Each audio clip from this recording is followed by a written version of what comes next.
President Trump is receiving backlash for his comments about a retired Navy SEAL and Special Operations commander who helped take down Osama bin Laden. Admiral William McRaven oversaw the mission back in 2011. The Navy SEAL, who served for 37 years, also helped capture Saddam Hussein. McRaven has been critical of the president, saying his attacks on the media threaten our democracy. Here's what President Trump said on Fox News Sunday. Wouldn't it have been nice if we got Osama bin Laden a lot sooner than that? Wouldn't it have been nice? You know, think of this, living in Pakistan, beautifully in Pakistan, in what I guess they considered a nice mansion. I don't know, I've seen nicer. But living in Pakistan, right next to the military academy, everybody in Pakistan knew he was there. And we give Pakistan $1.3 billion a year. And they don't tell him? They don't tell him? You're not even going to give them credit for taking down bin Laden? They took him down, but look. President Trump also claimed Admiral McRaven is a fan of Hillary Clinton and Barack Obama. In a statement to CNN, McRaven said claims of Clinton's support were false. However, he did say he supported Presidents Obama and George W. Bush when he worked under them. McRaven reiterated that President Trump's attacks on the press are not good for Americans. For more on this, I want to bring in CBS News national security correspondent David Martin. Hi, David. First of all, is the president's criticism miscast at all? Because wasn't McRaven's team responsible for carrying out the raid once the CIA found bin Laden?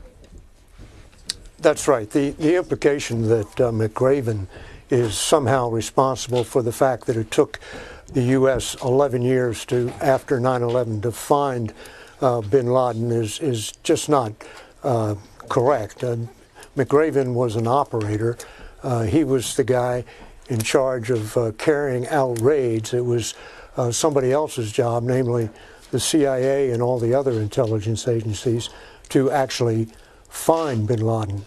And in fact, once they thought they had bin Laden located in this villa in Pakistan, any number of people that were involved in the planning for the raid have said since that it was McRaven's ability to inspire confidence, particularly in President Obama, that was part of the decision to go ahead with the raid. So, you know, McRaven is one of the bona fide heroes of that raid, and had really nothing to do with the hunt for bin Laden until U.S. intelligence located him. And David, isn't this type of criticism between a president and top military brass unusual? And do you believe it risks alienating the president from the military community that he frequently praises?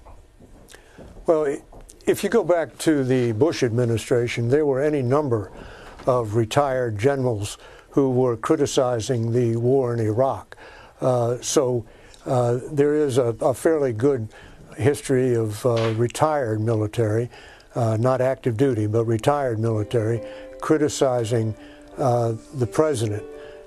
I don't remember a criticism that was as harsh as McRaven's, in which he basically said that the president is a threat to American democracy. Still, for a president to sort of undercut a bona fide hero like McRaven does raise hackles in the military. But I have to say that respect for the commander-in-chief is so deeply ingrained in the U.S. military that I don't expect it to have any practical impact on the conduct of operations. And David, in his tweet about bin Laden today, the president bemoaned America's involvement with Afghanistan.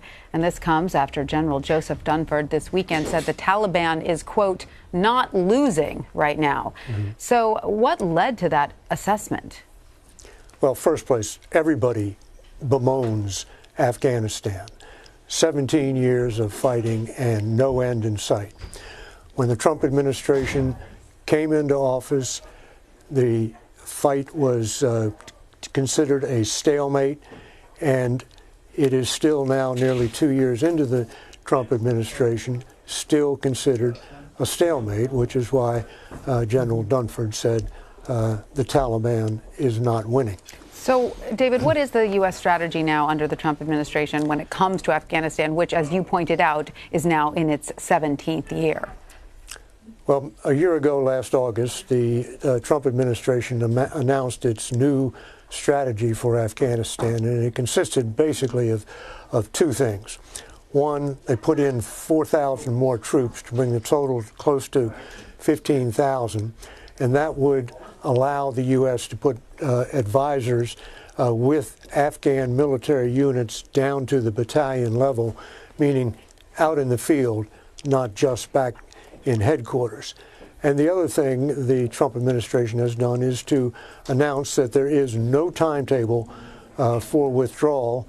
Those troops are going to stay there for as long as it takes. And the point of that is to, in effect, tell the Taliban that you cannot outwait or outlast the U.S. So the time has come to negotiate an end to the fighting. And in fact, just last week, the U.S. envoy for Afghanistan spent 3 days in Qatar meeting with leaders of the Taliban, and has said publicly that he wants to set April as a deadline for some sort of peace settlement.